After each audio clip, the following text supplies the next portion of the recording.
So, Michael Mechanical here. I've spent half the day trying to bleed this car, and so far it might be successful, it might not be. I mean, the pedal, it's spongy. It's always been spongy halfway, and then it goes hard at the very bottom. But I ran the car, and when it had vacuum, I put my foot down, and it was hard, and then as I held the pedal down, it went soft, and it went straight to the floor.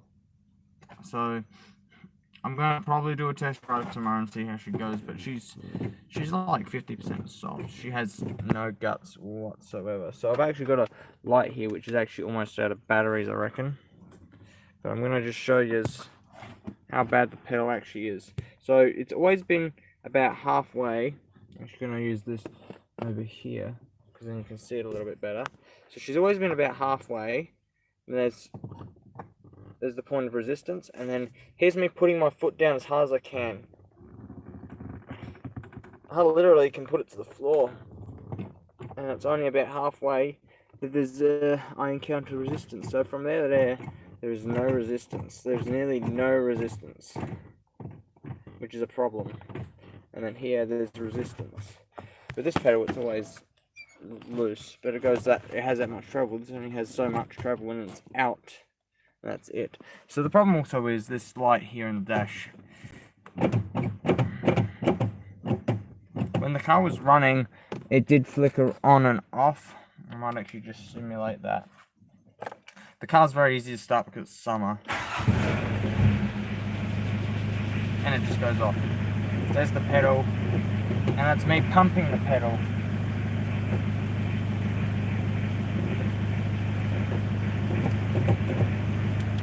So here's what I'll show you. Shut this window.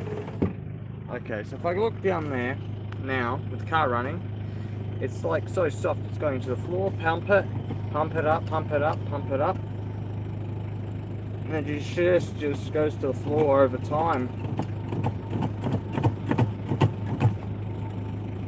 Look at that.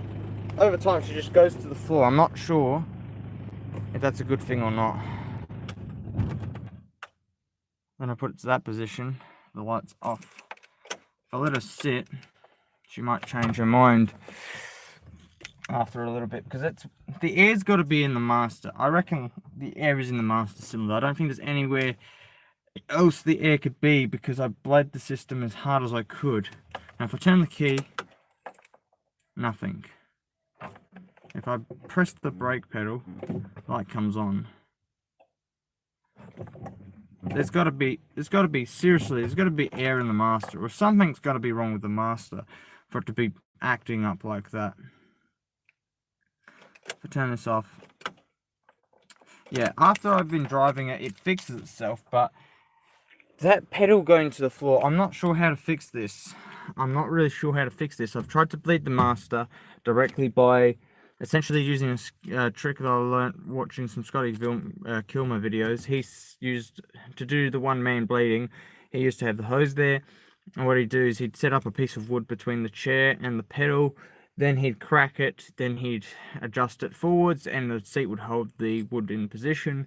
Then he'd go and tighten it, then he'd release, and then he'd loosen it, then he'd push the seat forward, then he'd tighten it, then he'd do the same cycle-y thing. And that worked for him. It's not working for me. I've done that to the rear, and what I've learnt from the nipples is if you actually put the goop on them, it does help, because it does suck air from there. And I learnt this because I was like, I wonder if it's actually doing what I was told. It like sucks air from the outside of the hose or something. Now the hose on the rear, I got it on so tight that it was impossible to remove. But when I was doing what I was doing, I found out that you know the threads where the thread goes in and out, where you screw it in and out. When I sprayed it with the greaser actually came through the hose and was on the inside. So it does have a vacuum that it pulls in anything from that point. So putting ultra blue Permatex on the thread when you put it in, I reckon that's actually a very good thing, because that will create a bit of a barrier, a sealant barrier, to make the thread a bit tighter, and to make it so that it's got a bit more resistance to the vacuum, that it has less chance to pull. And I think that's a good thing. The bad thing about it is if you get it in the system, which you shouldn't. I mean, if you put it after the thread, the starting points of the thread, it should just sit on the outside and just maybe thread in a little bit, and then any pressure might push forwards a little bit, but once it goes hard, you shouldn't have a problem. I think it's the best way to solve the problem with everything at the moment. I got to get cleaned up. Tomorrow I'll test drive it and see how she brakes. If she brakes really better than she's ever done before, then I'll be happy with that at least. I might take it to... I have no choice. I can't do it on my own. And even when I do it on my own, I don't think I'm going to get anywhere because the back just keeps blowing air. And I'll have to tell them what I've done if I take it to a brake specialist. That's $80 to do it again. That means $160 just in brake freaking oil changes. But I think that's a good thing this time around, because from the new rear cylinders, if I drive around a little bit, it'll clean itself out a little bit. But the problem is, it's got some aluminium flaky stuff coming out of it, and they're meant to be clean and new and whatnot. And I'm getting that through the lines, and it's coming through, and it's in the master now. So taking it there to get the freaking brake fluid flushed would be a good thing. With the front calipers, I have to do that as well. So I could go there and I could ask him while I'm there, could you change out this guide? I've got a new rubber for it, but I just need a new guide because it's rusted and I have to drive it like this for now. It's causing some resistance to that wheel. Can you replace this guide pin? And if they say sure, I'll get them to do everything in one shot. No me having to do anything. They might just do it for nothing. They might charge me extra $30 to change the freaking guide pin. I've got the grease, I've got everything. Just need a guide pin to replace that one.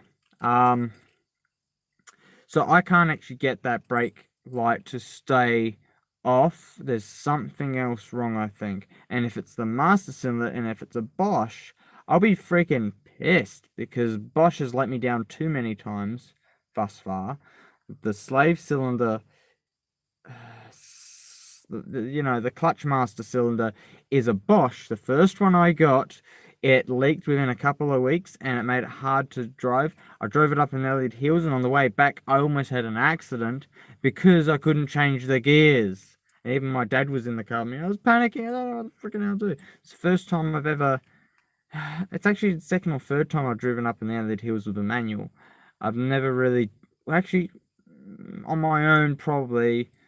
No, manual. Since I had this car, it was about the second or third time I'd driven up there. The first time I'd driven up there, the car was very loose going down the hill and I almost lost it because I was in a very high gear. I was in fifth, rolling down the hill. The car wouldn't slow down. It was just exhilarating. The brakes were very ineffective. I hit the brakes, nothing.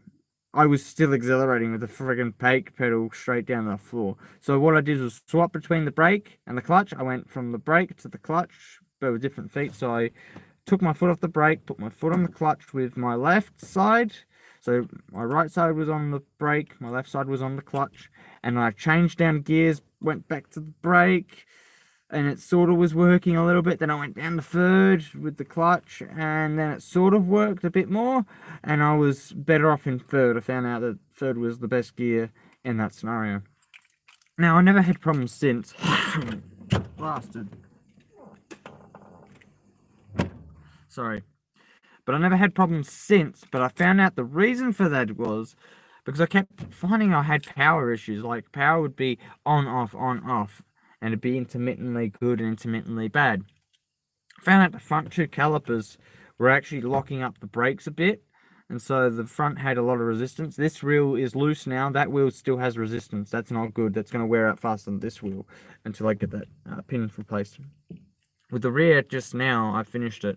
I had this side tighter than that side, and that was not good because I couldn't turn this side. This side was really hard. I had a screwdriver lever and I turned it, and it was really hard. Then I tried the other side and it was like, yeah, this is loose one way, then it's fucking tight the other. Why am I swearing? I need to get a drink, have a shower, maybe go to bed. Tomorrow is Friday. I'm expecting a call. I'll get to do a test drive, maybe in the morning, maybe not. 10:30 to 11:30. I'm expecting a phone call. It's going to be the thing, if it does come through, it's going to be a good thing for me.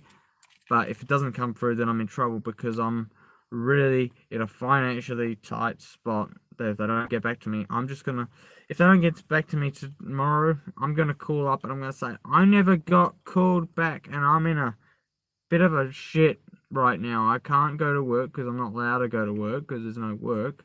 And even if I did get work, if I did go on for work, I wouldn't get any jobs. There's no jobs. There's no nothing.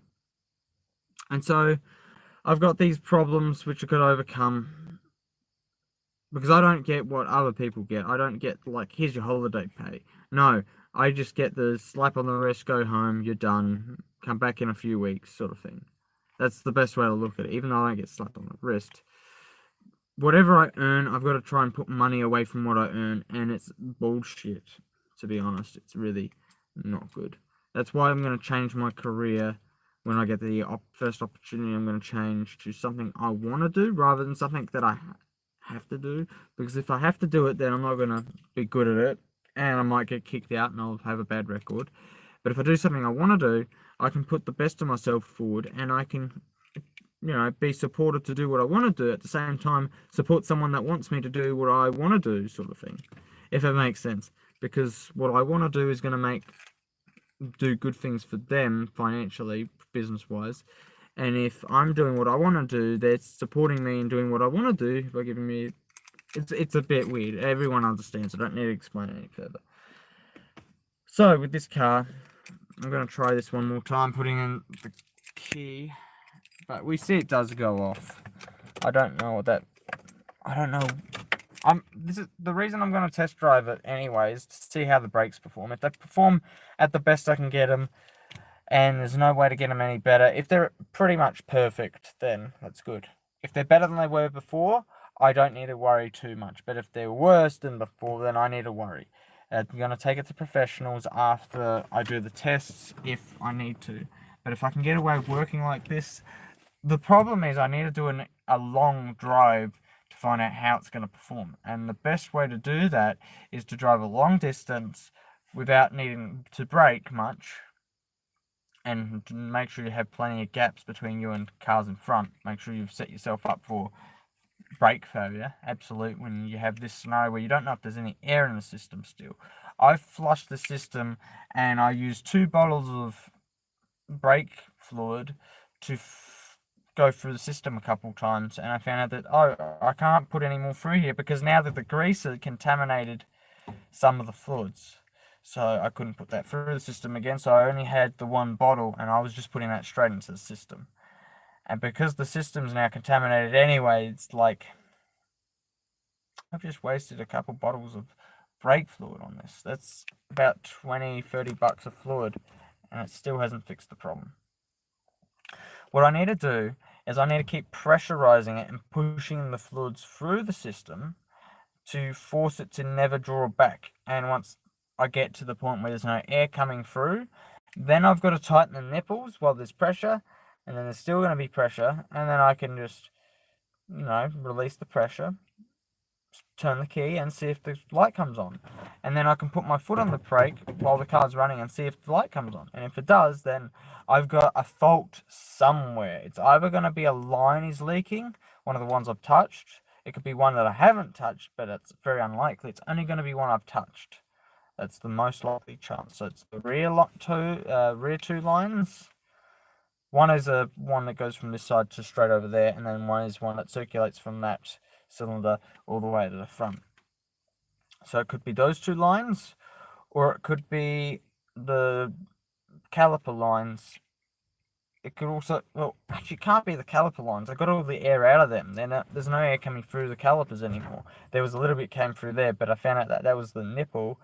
Even though I put goop on there, the goop's not holding the seal very well anymore, and it's sucking in air through the seal. So I cracked it a little bit, put pressure on the pedal, and that pushed through hydraulic fluids, and that was it. Then I've cracked these nipples here. One of them was just running out with fluid, and I was like, yes, that's what I want to see. The others were not. They were just dripping, and I was like, I'm not really sure if that's good or bad. I might have to ask a professional or take it there, because I need to know if I'm doing this right or not, or if it's even working. If it's not working, then I'm in trouble. I don't know how I'm going to fix this. I'm at the point where it's like, I know how to do brakes, but I can't do these brakes for some reason. And it could be just because I don't have the right tools to do this properly. The reason you need pressure in the master cylinder is to make sure there is no vacuum that pulls fluids back, air back into the system. So when you put your foot down on the brake pedal, that's the pressure you need to maintain. So a constant force against the fluids to keep it pushing out. That way, if you keep topping up your reservoir, it will keep pressurizing that fluid in. You need to be able to do that. And you tighten the nipples, there's no vacuum back into the system. It's not pulling air back. It's just pushing. So it's like a one-way valve. You need to create one-way flow, and that will solve most of the problems. Now, if there's any problems at the master, I can't fix them because I've done everything I can there, and it's still not fixing it. It's a bit of a pain in the butt. And then this brake pedal, I'm not sure if there's any adjustments I can make to make it up higher and tighter. All I know is the pedal in my dad's car is a lot harder when you're not driving it. And when he's driving it, it's still hard, so he's got a bad pump. But with his car, you can lock up the brakes very easily. With Mum's car, you can do the same thing. Hers is really sensitive. This one here, I once upon a time put my foot straight to the floor, and I only had less than a meter and almost hit the car in front of me because of how bad the brakes were. That's what I'm solving here and now, again. And if I go to professionals, they're going to stop this from being a problem, a risk. I've gotten all the air out that I can. There's no more air coming out. I think we're done. But I don't think we're done because it's not fixed. It's not working. I'll find out tomorrow what's going to happen with the car. And if there is still a problem and I can't fix it, I will take it straight to the professionals. I'll let them try it again. I'll tell them I need a fluid flush because of these reasons. But I have to do a couple 100 kilometers first, a bunch of working the brakes out to wear them in a little bit, as well as to wear in the cylinders, as well as to wear in the front calipers, and then that will solve some problems. Because if I go straight to the brake specialist, straight after doing all this work, and then I have metal particles inside the master cylinder like I have now, then after they flush the system, I'm going to be driving around and then the flake's going to go through. If they catch on the seals, you'll stuff the seals up.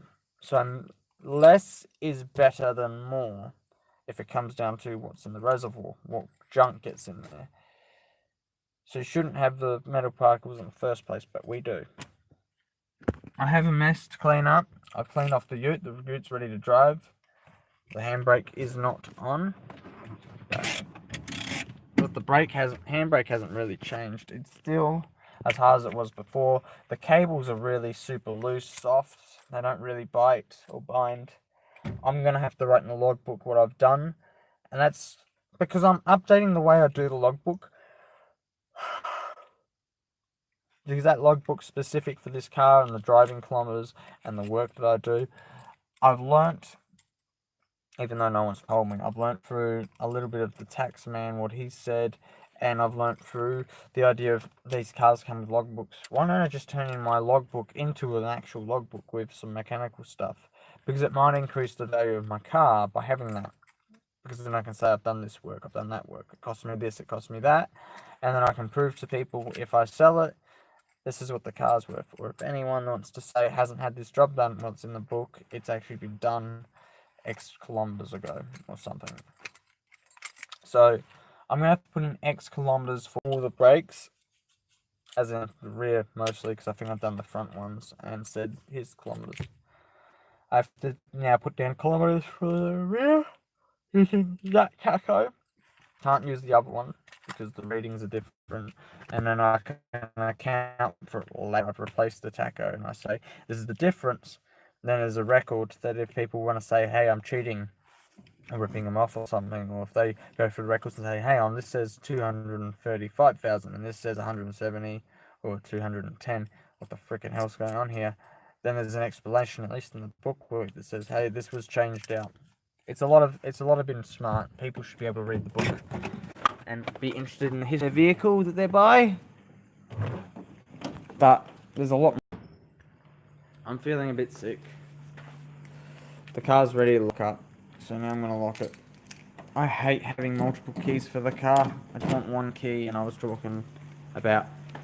Go back to the original stuff. Lock the car up.